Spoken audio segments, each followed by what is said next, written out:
السلام على الحسين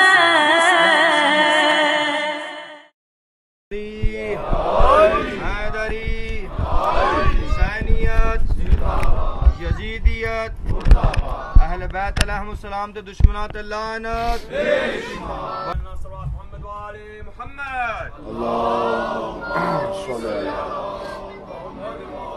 بسم الله الرحمن الرحيم الحمد لله الذي جعلنا من المتمسكين بولاية أمير المؤمنين علي بن أبي طالب عليه السلام ثم الحمد لله الذي جعلنا من المتوسلين بالفضل العباس عليه السلام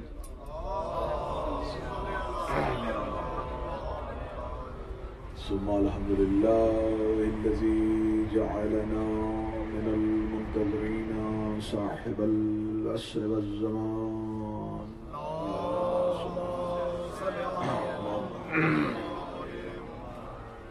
اللهم إياك نعبد وإياك نستعين الصلاة والسلام وتحية والإكرام على أشرف الأنبياء والمرسلين وأولاده الطيبين الطاهرين المعصومين ثم الصلاة والسلام على الصديقة المباركة الرازية المرزية عالمة غير معلمة بنت القلم والنون وسر بين الكاف والنون ودليل إرادة كن فيكون وكتاب المكنون آية الله العظمى وزوجة آية الله الكبرى محافظة النبوة وناشرة الولاية أم الكتاب أم القرآن أم الأنوار أم الأعمى أم المعصومين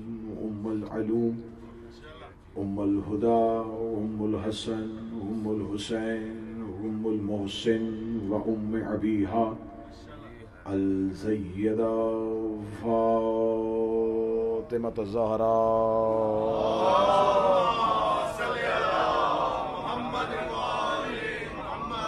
ولعن الله تعالى على أعدائهم ومنكر فضائلهم ومصائبهم وولايتهم أما بعد فقد قال حق سبحانه وتعالى في كتابه المجيد وفرقان الحميد وهو أصدق الصادقين وقوله الحق بسم الله الرحمن الرحيم وإذا سمعوا ما أنزل إلى الرسول ترى عيونهم تفيض من الدم مما عرفوا من الحق بلندر صلوات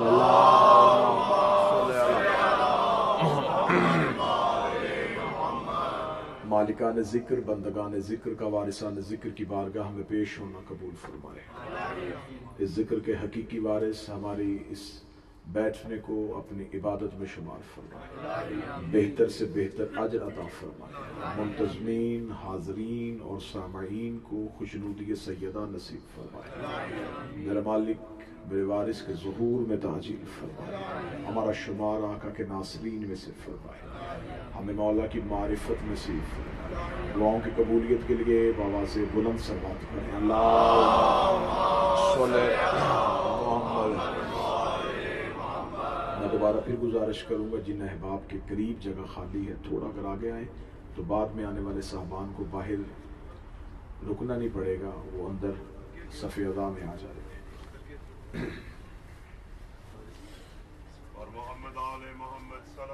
اللہم صلی علی محمد و علی محمد. بسم اللہ.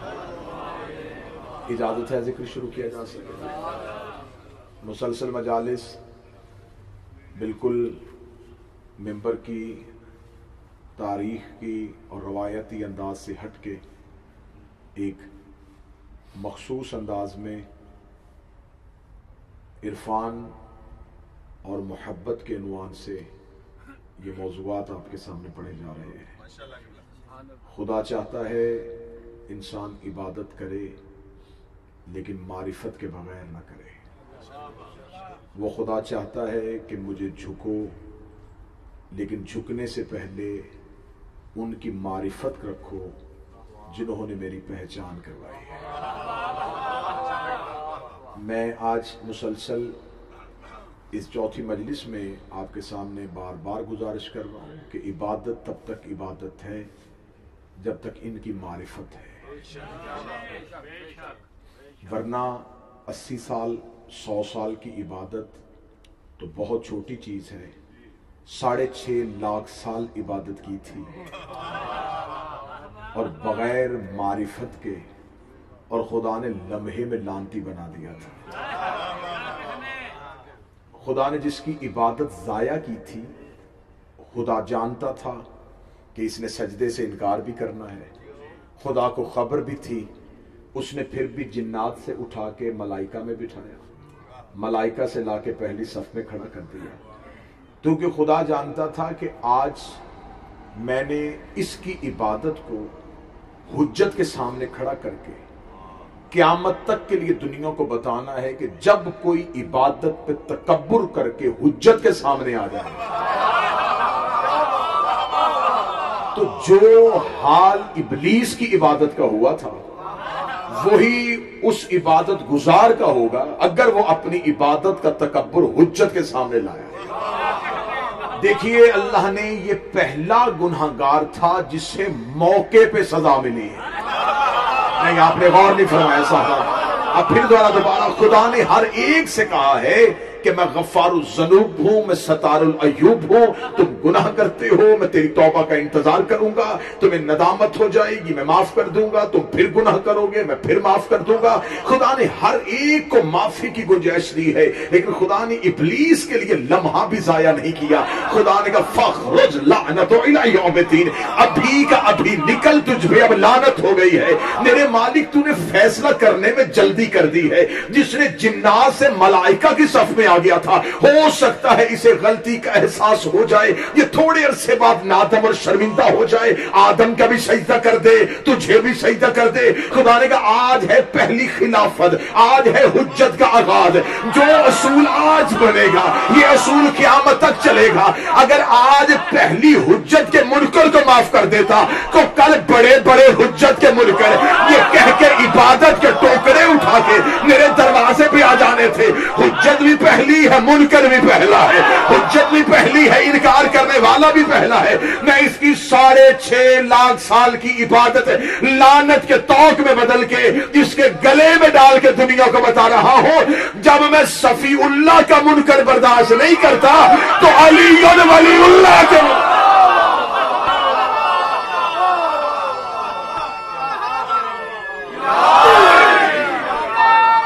بسم اللہ صلی اللہ۔ کتنی جلدی فیصلہ ہوا، فوراً موقع پہ سزا۔ اور میں پوری ذمہ داری کے ساتھ یہ لفظ منبر پہ کہنے لگا ہوں، ابلیس نے اللہ کا انکار نہیں کیا تھا، اس نے یہ نہیں کہا تھا کہ میں تجھے سجدہ نہیں کروں۔ ابلیس کل بھی یا اللہ مدد کا قائل تھا، آج بھی۔ وہ اللہ کا انکار اس نے کب کیا؟ اس نے رب کا انکار تو نہیں کیا تھا، اس نے حجت کا انکار کیا۔ اس نے یہ تو نہیں کہا تھا کہ تو اللہ نہیں، تو پروردگار نہیں، اس نے کہا یہ تیرا خلیفہ نہیں۔ خدا نے کہا میرا اصول آج لکھا گیا ہے، جس نے حجت کو پہچانا۔ چوتھی مجلس میں بات یہاں تک پہنچ گئی، جس نے حجت کی معرفت کی اس نے میری عبادت کی، جس نے حجت کو نہیں پہچانا اس نے پھر مجھے بھی نہیں پہچانا۔ اس نے کہا میرے اللہ میں نے تجھے بہت سجدے کیے۔ خدا نے کہا بدبخت، میری عبادت وہ نہیں جسے تو چاہے، میری عبادت وہ ہے جسے میں چاہوں۔ عبادت میری کر رہا تھا یا اپنے ذہن میں کوئی خدا بنا کے بیٹھا؟ میری عبادت تھی تیرا، جو میں چاہتا ہوں تو پھر اسے عبادت کہتے ہیں۔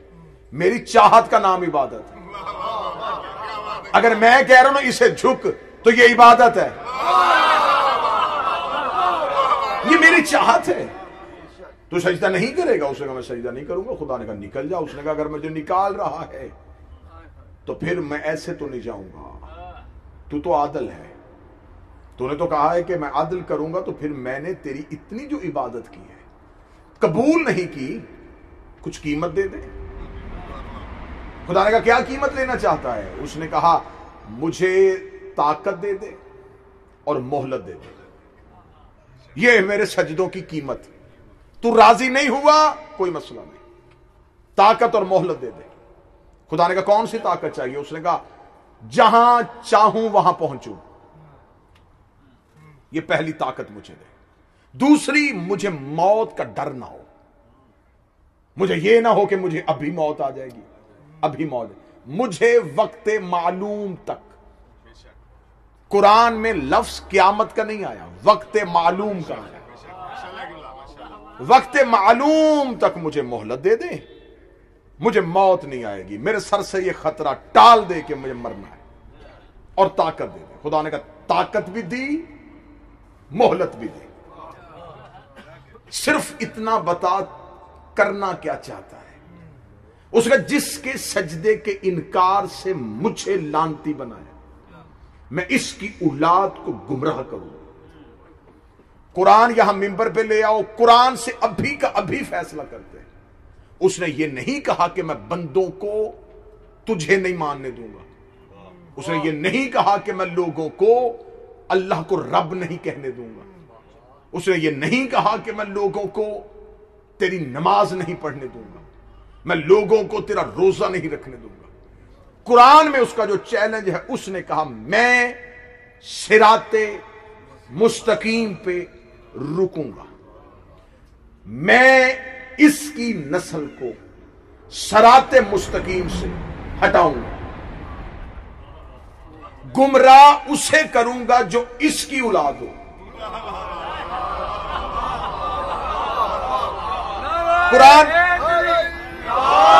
قرآن فہمی بڑی خوبصورت ہے, قرآن شناسی بڑی خوبصورت ہے. قرآن اٹھائیے گا, اس نے یہ کہا کہ میں اس کی نسل کو. خدا نے کہا ہر کسی کو گمراہ کرے گا. اس نے کہا الا مخلصین, سوائے خالص لوگوں کے. آج مجھے کوئی مولوی سر پہ قرآن رکھ کے بتائے کہ وہ مخلصین کون ہے, جن تک ابلیس کی رسائی نہیں. اگر آپ کہیں کہ یہ نبیوں کے سامنے نہیں آیا, میں قرآن سے آیات کا ڈھیر لگا. یہ ابراہیم کے سامنے آیا, اس نے اسماعیل کے سامنے آ کر روکنا چاہا, اس نے نبیوں کو روکنا چاہا ہے. تو کیا اس کی نظر میں نبی مخلصین نہیں؟ تو پھر اس نے اپنے عہد کو کیوں توڑا؟ اس نے کہا تھا کہ میں مخلصین کے قریب نہیں جاؤں گا. اس کا مطلب ہے کہ جن کے قریب یہ جا نہ سکے وہ مخلصین ہوتے ہیں.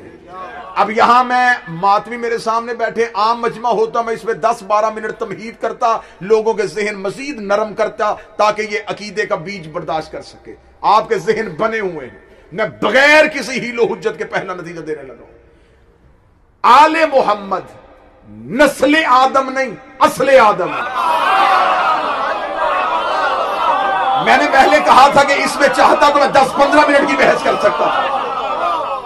میں نے پہلے ہی بغیر آپ یقین اور اعتماد پہ فوراً جملہ کہہ دیا, یہ نسل آدم نہیں, یہ اصل آدم ہے. یہ نہیں کہ یہ آدم جیسے ہیں تو آدم ہے, یہ نسل آدم نہیں, یہ اصل آدم ہے. دلیلیں اتنی ہیں, اتنی دلیلیں ہیں کہ رات گزر جائے گی اور دلائل اور برہان کا دروازہ بند نہیں ہوگا. میں ایک بڑی آسان دلیل ایسی دے دیتا ہوں جو آپ کسی مولوی کے سامنے بھی دیں گے تو اس کے بعد اس کے پاس جواب نہیں ہوگا, اس کے سوال کی کمر وہی کی وہی بن جائے گی. اس سے پوچھئے گا کہ آدم کی نسل میں سے جو بھی دنیا میں آتا ہے وہ بغیر لباس کے آتا ہے.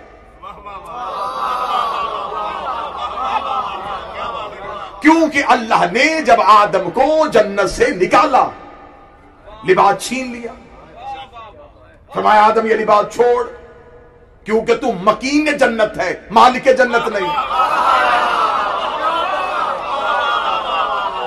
تم مکین جنت ہے, مالک جنت نہیں. لباس یہیں کا یہیں رکھ اور جا.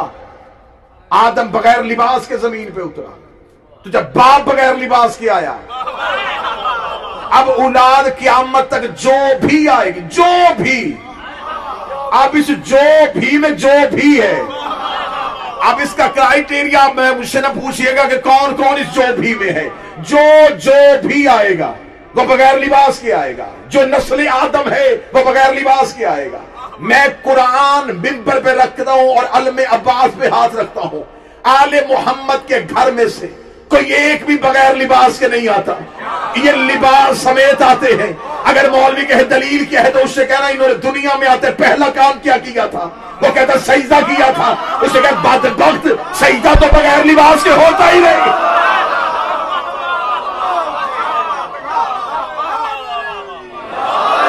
یہ نسل آدم نہیں، یہ اصل آدم ہے.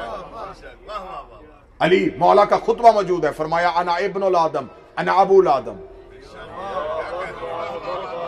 میں تم میں آؤں تو آدم کا بیٹا بن جاتا ہوں. اصل میں آدم کا بھی باپ. کر کے ہے نہیں، کیونکہ آدم ابھی مٹی اور پانی کے درمیان تھا. نبی کی حدیث ہے کنت نبیا آدم بین الماء والطین. میں اس وقت نبی تھا. یہ نہیں کہ میں اس وقت نور میں نبی تھا، میرے پاس عہدہ تھا. کنت نبیا آدم بین الماء والطین.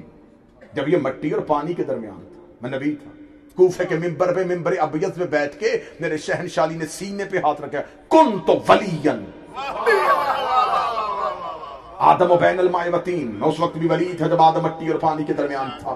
خدا نے کہا نکل جاؤ. اس نے کہا طاقت بھی دے، مہلت بھی دے، موت نہیں آنی چاہیے، جہاں چاہوں وہاں پہنچو. خدا نے کہا کرے گا کیا؟ اس نے کہا میں لوگوں کو صراط مستقیم سے ہٹاؤں گا، میں لوگوں کو صراط مستقیم سے ہٹاؤں گا. کل والی مجلس میں نے پڑھا تھا کہ اللہ نے سورہ حمد کو نمازی پہ واجب کیا ہے. نمازی سورہ حمد پہ کھڑے ہو کے اللہ سے دعا کرتا ہے اہدنا الصراط المستقیم، مجھے صراط مستقیم پہ قائم رکھ. اگر تم مصلی پہ آ گیا ہے، وضو کر چکا ہے، اللہ اکبر کہہ چکا ہے، الحمدللہ رب العالمین کہہ چکا ہے، اسے رحمان مان چکا ہے، اسے رحیم مان چکا ہے، ایاک نعبدو کا وعدہ کر چکا ہے، ایاک نستعین کی جستجو کر چکا ہے، تو پھر تیرے پاس کون سی ایسی صراط مستقیم ہے جس پہ قائم رہنے کا بھی تجھے ڈر ہے؟ اس کا مطلب ہے کہ صراط مستقیم کو اتنی بڑی عبادت ہے جس کی نماز میں دعا مانگی جا سکتی ہے، جس کی دعا بھی کم از کم نماز میں مانگی جاتی ہے. اگر آپ کہیں شیعہ کتابیں تو ان گنت، اگر آپ کہیں اہل سنت کتابیں تو لا تعداد. میں دو کتابوں کے حوالے دے دیتا ہوں. ملا علی متقی قاری اہل سنت ہے، کتاب اس کی کنز الایمان ہے، صفحہ اس کا 258 ہے. کتاب الحج المطالب ہے، مولانا عبید اللہ عمر سری کی کتاب ہے، سلیمان قندوسی کی کتاب ہے، جنابی المبدد کتاب کا نام ہے. اہل سنت کتابیں چھت تک ڈھیر لگ جائے گی. نبی مدینے کے منبر پہ تھے، ایک صحابی اٹھ کے کھڑا ہوا، اس نے یا رسول اللہ آپ نے کہا ہے صراط مستقیم کی دعا مانگا کرو، لیکن ما ھذا صراط مستقیم، یہ صراط مستقیم کیا ہے؟ ملا علی متقی نبی نے چہرہ بدل دیا. صحابی ادھر سے آ گیا، یا رسول اللہ صراط مستقیم کیا ہے؟ نبی نے رخ بدلا، صحابی ادھر سے آ گیا. تیسری مرتبہ وہ بندہ اٹھا تھا، یہ مسجد کا دروازہ کھلا، حسین کے بابے کا پہلا طرف مسجد کے شہر میں آیا. نبی کے چہرے میں نبوت کی چمک آئی. فرمایا اٹھ اپنا سوال اب کر. اس کا میں نے پوچھا یہ صراط مستقیم کیا ہے؟ ملا علی متقی کے رسول نے اپنی انگشت شہادت کے علی کی جانب بڑھا کے 3 بار کہا ھذا علی صراط مستقیم، ھذا علی صراط مستقیم، ھذا علی صراط مستقیم. اب ماتمی میرے ساتھ بولنا، میں منکر ولایت کی قبر بنانے لگا ہوں. شیطان نے کہا تھا میں بندوں کو صراط مستقیم سے روکوں گا. ہمیں ابلیس کے پروگرام کا پتہ چل گیا، یہ بندوں کو لا الہ سے نہیں روکتا، علی ولی اللہ.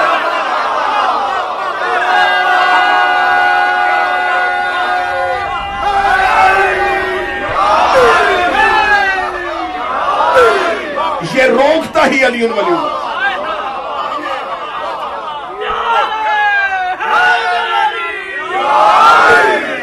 اسے خبر ہے، اس نے خدا سے لعنتی کا توغ لیا ہوا ہے. اسے پتا ہے کہ اگر ولایتی نہ ہوئی تو جتنی مرضی پڑے.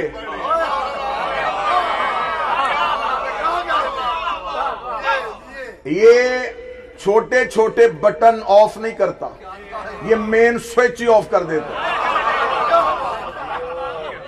اسے پتہ کہ جب علی ہی نہیں پھر جتنی مرضی پڑھ. جب تیرے پاس ولایت علی نہیں جتنے مرضی روزے رکھ. اب میں جملے پڑھنے لگا اور ملنگ جی بندوں کے چہرے پڑھنے لگا ہوں, خطرناک حدیث پڑھنے لگا ہوں, خطرناک حدیث. یہ باپ دادے کی دشمنی تو نہیں ہے جو شہر شہر پھر رہا ہوں, یہ علی ولی اللہ کی وکالت ہے جو نگر نگر پھر رہا ہوں. مجھے 14 کی 14 سچائیوں کے سب بندہ علی ولی اللہ کا انکار کر کے وضو کر کے مصلی پہ آ کے کھڑا ہوتا ہے. ابلیس قریب کھڑا ہو کے کہکا مار کے کہتا ہے تو بستر سے اٹھا میں نے تجھے نہیں روکا, تو نے وضو کیا میں نے تجھے گمراہ نہیں کیا, تو نے مسح کیا میں نے تجھے نہیں ٹوکا, تو مصلی تک آ گیا ہے اور یہ سمجھ رہا ہے کہ تو بڑا عبادت گزار ہے. میں تجھے روک ہی نہیں رہا. خدا تجھ پہ لعنت کرے, اگر تیری قبول ہونی ہوتی تو میری بھی ہو جاتی, کیونکہ تو بھی حجت کا منکر ہے, میں بھی حجت کا منکر.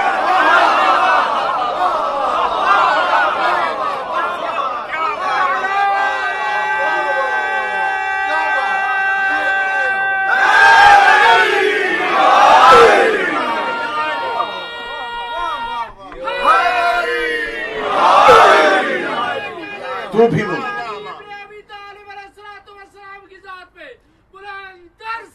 اللہم صلی علی محمد. تو بھی حجت کا منکر, میں بھی حجت کا منکر. تو نے بھی حجت کو چھوڑا ہوا ہے, میں نے بھی حجت کو چھوڑا. تو مجھ سے بڑا گناہگار ہے, میں نے تو آدم ہی کو چھوڑا تھا, تو نے آدم کے مولا کو چھوڑ دیا. سر کیوں ہلایا؟ 2-4 لوگوں نے سر کیوں ہلایا, زبان کیوں نہ ہلی؟ من کن تو مولا ہو فہذا علی, جس کا میں مولا اس کا علی مولا. اب مولوی سے پوچھ نبی کس کا مولا ہے؟ نبی آدم کا مولا ہے. وہ کہے گا ہے, کہ جو آدم کا انکار کرے وہ شیطان بن گیا, اور جو آدم کے مولا کا انکار کر دے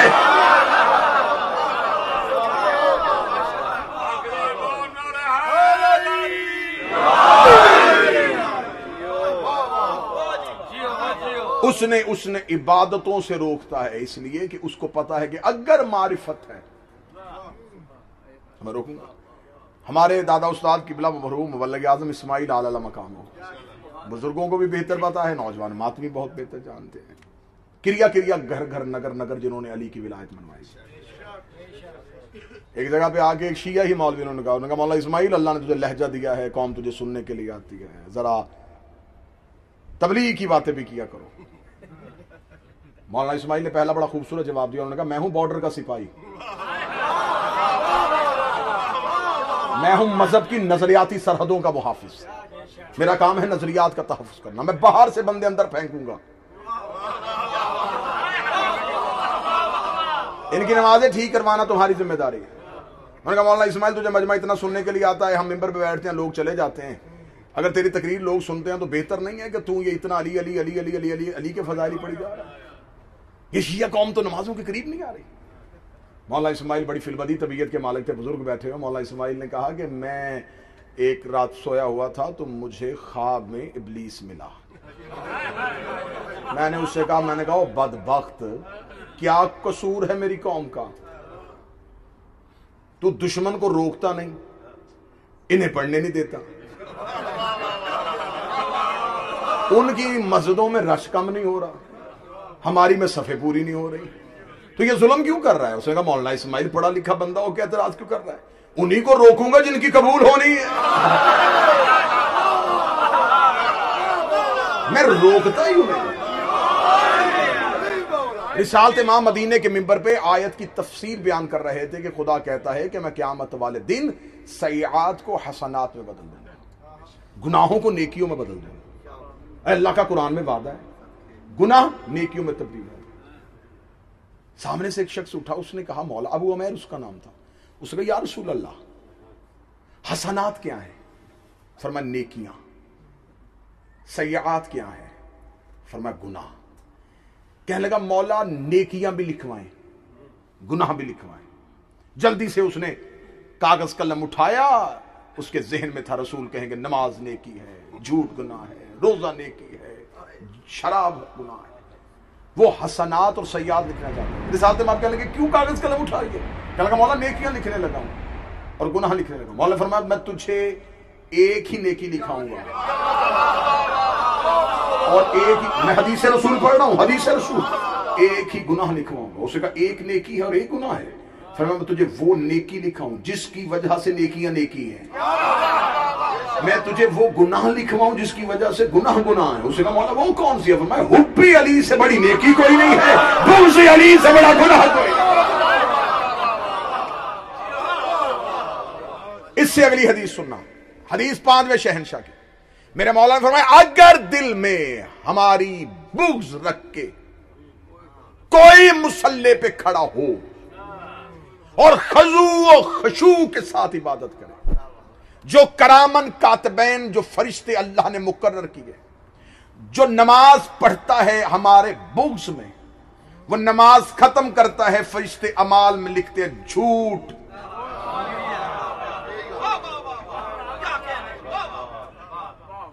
اس نے نماز پڑھی ہے, فرشتوں نے اعمال میں نماز نے لکھا جھوٹ. اس نے تلاوت کی, انہوں نے لکھ دیا چوری.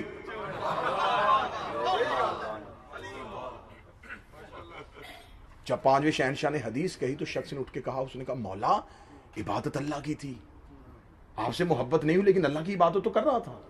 اب یہ جو میرا موضوع ہے اسی موضوع پہ چل رہا ہوں. مولا نے فرمایا اگر ایک برتن میں نجاست کا ایک قطرہ ڈال دیا جائے, اس کے بعد جو بھی چیز پاک ڈالو وہ پاک رہے گی یا نجس ہو جائے گی؟ اسے کہا مولا نجس ہو جائے گی. فرمایا بغض علی ہے نجاست.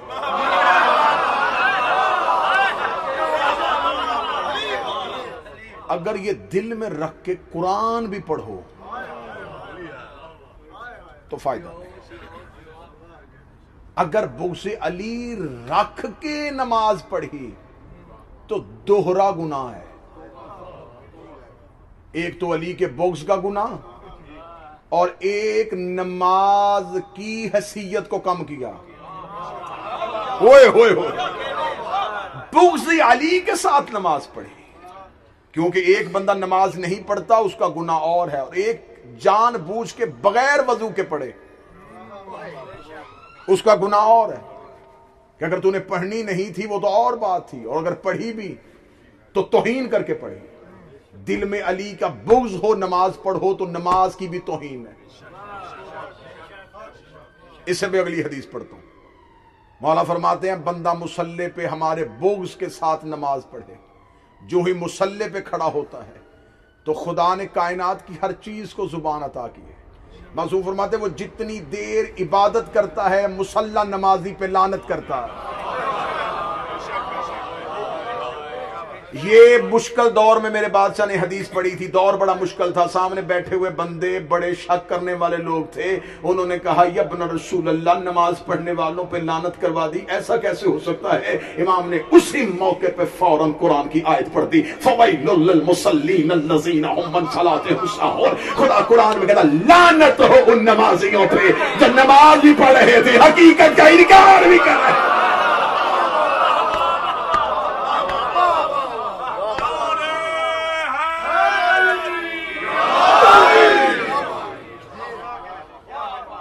میں بار بار کہہ رہا ہوں, دیکھیں گنگا الٹی بہانے کی کوشش کی جا رہی ہے. امال ٹھیک کرو, امال ٹھیک کرو, امال ٹھیک کرو, عقیدے کی خیر ہے. عقیدہ ٹھیک کرو, امال خود ہی ٹھیک ہو جائے. آگ اندر لگے گی تو باہر آئے گی. نقلی شیعہ تیار نہ کرو, آرٹیفیشل شیعہ تیار نہ کرو, اصل شیعہ تیار کرو. بس بس بیٹا کوئی ضرورت نہیں ہے, کیا ضرورت ہے ماتمی جلوس میں جانے کی, عبادت پوری ہونی چاہیے, بس عمل ٹھیک ہونے چاہیے, اللہ قیامت والے دن عملوں میں فیصلہ کرے گا. یہ ملنگوں نے, یہ خطبہ ذاکرین نے قوم کے عقیدے خراب کر دیے. اسی مولوی کے سر پہ قرآن رکھ کے پوچھ. میں قطعاً عمال کا منکر نہیں ہوں, میں خود نمازی ہوں اور چاہتا ہوں کہ میری قوم کا ہر فرد نمازی ہو, لیکن نماز ہر فرد کا اپنے پروردگار کے ساتھ ذاتی معاملہ ہے. اس نے عبادت کرنی ہے, اپنے پروردگار کی عبادت کرنی ہے, کس خضوع و خشوع کے ساتھ کرنی ہے, مجھے کیا خبر. مولا فرماتے کسی کا لباس دے کے اس کی توہین نہ کرنا.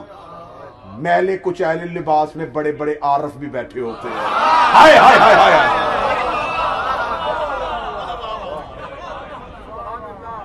ورنہ وہ قصص الانبیاء وہ کتابیں بھری پڑی ہیں.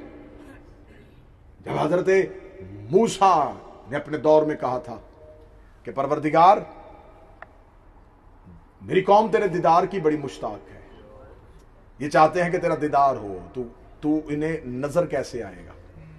پروردگار نے کہا موسیٰ میں تو نظر نہیں آتا، میں تو تجھے بھی نظر نہیں آیا، میں تو تجھ میں بھی ایک شجر سے بولتا تھا۔ آج مولوی کہتے وہ شجر درخت تھا، میں نے کہا پھر اس درخت کی عزت موسیٰ سے زیادہ کرو، کیونکہ اللہ موسیٰ کی بجائے اس میں بول پڑا۔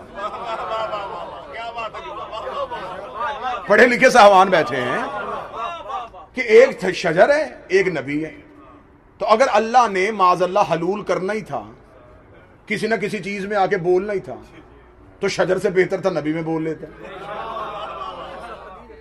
یہ شجر، جس نے کہا شجر شجر، مجھے نہیں بتا رہے شجر ہے کون سا، کیکر، بیری، شیشم، آم، آڑو، ہمیں اس کا نام بتاؤ، ہم گھروں میں لگائیں۔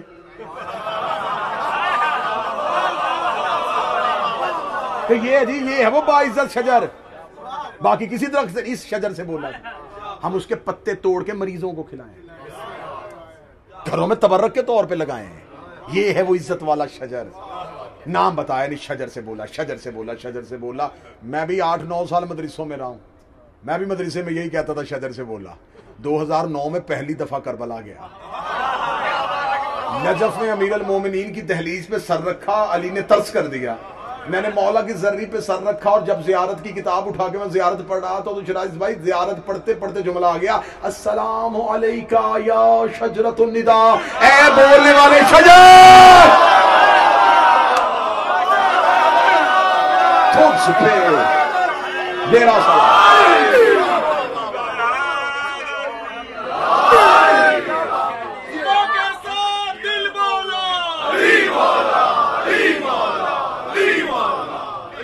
کتاب میں روزانہ کی بنیاد میں گاڑی میں رکھ کے پھرتا ہوں، کل اگر چاہو گے کل کتاب سے حوالہ دکھاؤں گا، کتاب 4 مختلف معتبر کتابوں کے حوالے سے نیچے لکھے ہوں گے، القطرہ کا حوالہ ہے، اور بصائر الدرجات، مشارق انوار الیقین، مذہب جعفریہ کی وہ کتاب ہے جس کی مولوی رد نہ کر سکے، ان کے حوالے لکھے۔ ایک ہوتے ہیں ملائکہ، فرشتے، ایک ہوتے ہیں کروبین۔ یہ کروبی کا لفظ اقبال اپنی شاعری میں بڑا استعمال کرتے تھے، ورنہ عطات کے لیے کچھ کم نہ تھے کروبیاں، ٹھیک ہے۔ کروبی جو تھے ہیں یہ ایک ملائکہ کی طرح کی مخلوق ہے، لیکن ملائکہ نہیں، یہ عرش کے ایک مخصوص حصے میں رہتے ہیں۔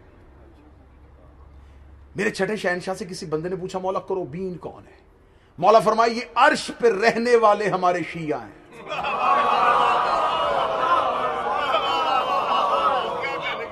میں نے پہلے کہا ہے کہ زبانی بات نہیں ہے، یہ نہیں ہے کہ بالکل کتاب کل چاہو گے کتاب دوں گا، اپنے فون کے کیمرے سے تصویر لے لینا، سکین کروا لینا، کتاب کا حوالہ ویسے لکھ لینا، لکھوانے کے لیے کل بھی تیار ہوں۔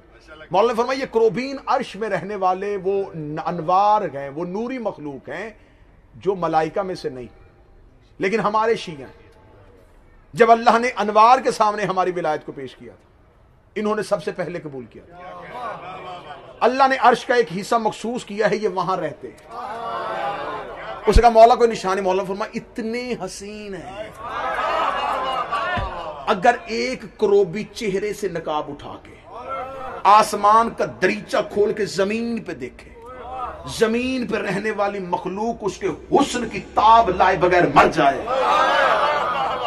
اب اگلا جملہ کہوں یا اگر جس نے دلوں پہ جا کے اثر کرنا ہے، اس نے کہا مولا اتنے حسین ہیں، انہوں نے کبھی زمین پہ جھانکا ہے؟ امام نے کہا وہ جو موسیٰ کو طور پہ تجلی ہوئی تھی وہ اللہ کی تجلی نہیں تھی، خدا نے ایک کروبی سے کہا نقاب ہٹا۔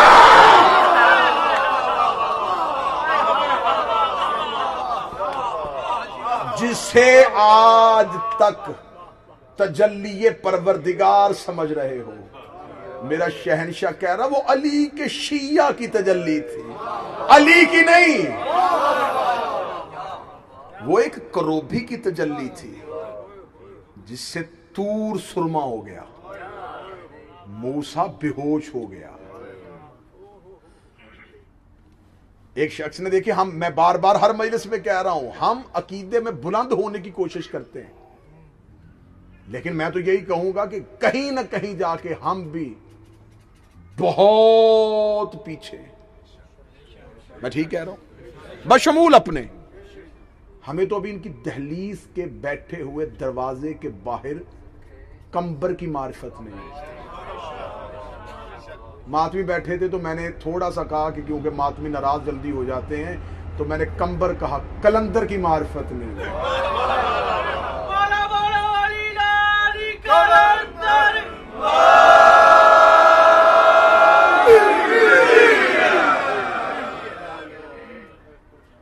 اب عبادت جو کی جاتی ہے بغیر معرفت کے ہونے، عبادت کدھر ہوتی ہے؟ منہ کس طرف کیا جاتا ہے؟ خدا کہتا ہے کہ میں ہر طرف ہوں، سجدہ ہر طرف نہیں کرواتا.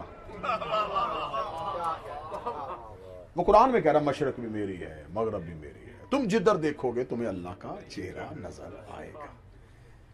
وہ کہتا میں ہر طرف ہوں، لیکن جب نماز میں ہم کھڑے کرتے تو وہ کہتا پہلے قبلے کی سمت کا تعین کرو. تھوڑا سا بھی اونچ نیچ ہوا تو نہیں ہونا، بالکل قبلہ کی طرف منہ کر کے. سب نے کہا ہر مسلمان کا عقیدہ ہے مصلی بچھاؤ کعبہ کی طرف. جس کی طرف منہ کر کے سجدہ کر رہے ہو اس میں کیا ہے؟ دیکھیں مسلمان ہیں، ہمارے بلیف ہیں، ہم ماں باپ مسلمان تھے، ہم مسلمان گھروں میں پیدا ہوئے، انہوں نے کہا قرآن اللہ کی کتاب ہے، ہم نے کہا بالکل اللہ کی، ہم آج تک مانتے ہیں کعبہ. لیکن جب غیر مسلم آپ سے سوال کرے گا نا تو وہ آپ سے لاجک مانے گا، وہ دلیل پوچھے گا. وہ کہے گا دیکھیں آپ کس کی طرف منہ کرتے ہیں؟ آپ کہیں کعبہ. وہ کہے گا کعبہ کی تصویر دکھاؤ، آپ دکھائیں گے. وہ کہے گا یہ تو ایک کمرہ ہے، تو یہ کمرہ پتھروں کا ہے. تو وہ جو بت کو پوجتے ہیں وہ بھی پتھر کے ہوتے ہیں، تو وہ بھی پتھر کو پوجتے ہیں، تم بھی پتھر کو پوج رہے ہو. اگر یہ اللہ کا مکان ہے تو مکین خود کدھر ہے؟ اگر ہم اللہ کو کعبہ میں مانیں گے تو اللہ کو محدود ماننا پڑے گا. جو اس چار دیواری میں آ گیا اس کا مطلب چار دیواری میں محدود ہو گیا، محدود وہ ہو نہیں سکتا. اور وہ کہہ رہا ہے یہ میرا مکان ہے، اور پھر وہ کہہ رہا ہے کہ میں لا مکان ہوں.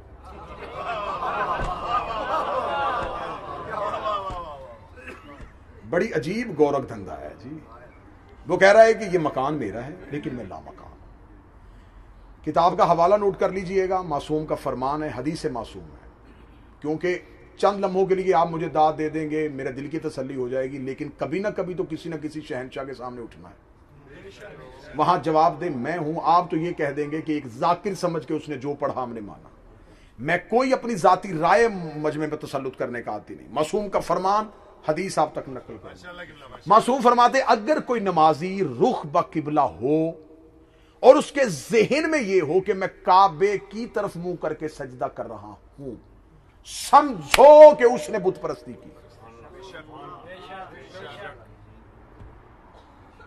تصور عبادت بڑا مشکل ہے. معصوم کا یہی بھی فرمان ہے. معصوم فرماتے ہیں یہاں ہر بندے نے اپنے ذہن میں خدا بنایا ہوا اور ذہن کے بنائے ہوئے خدا کی عبادت کر رہا ہے. معصوم نے فرمایا اگر کعبہ کی طرف، بات ٹھیک ہو رہی ہے جی، کعبہ کی طرف رخ کرو گے اور صرف یہ سمجھو گے کہ کعبہ، مولا فرمایا نہیں، عبادت تم دو چیزوں کا مجموعہ مل کے کرتا ہے، بدن روح. روح نور ہے، بدن مٹی ہے. بدن اور روح کے درمیان ایک چیز ہے نفس، جس نے روح اور بدن کو آپس میں جوڑا ہوا ہے. یہ روح کو بدن نہیں ہونے دے رہی، بدن کو روح نہیں ہونے دے رہی. موت نفس کو آتی ہے، کلو نفس ذائقۃ الموت، موت کا ذائقہ نفس چکھتا ہے، روح نہیں مرتی، روح پرواز کر جاتی. فطرت کا قانون ہے ہر چیز اپنے مرکز کی طرف پلٹتی ہے. کل شیء یرجع الی الاصل، ہر چیز عربی زبان کا معروف، ہر چیز اپنے مرکز کی طرف پلٹتی ہے. مثلا آپ یہاں سے ماچس لیں، تیلی جلائیں، وہ شعلہ نیچے کی طرف نہیں آیا، اوپر کی طرف. کیوں؟ قرۂ نار اوپر ہے، اس کا مرکز اوپر ہے،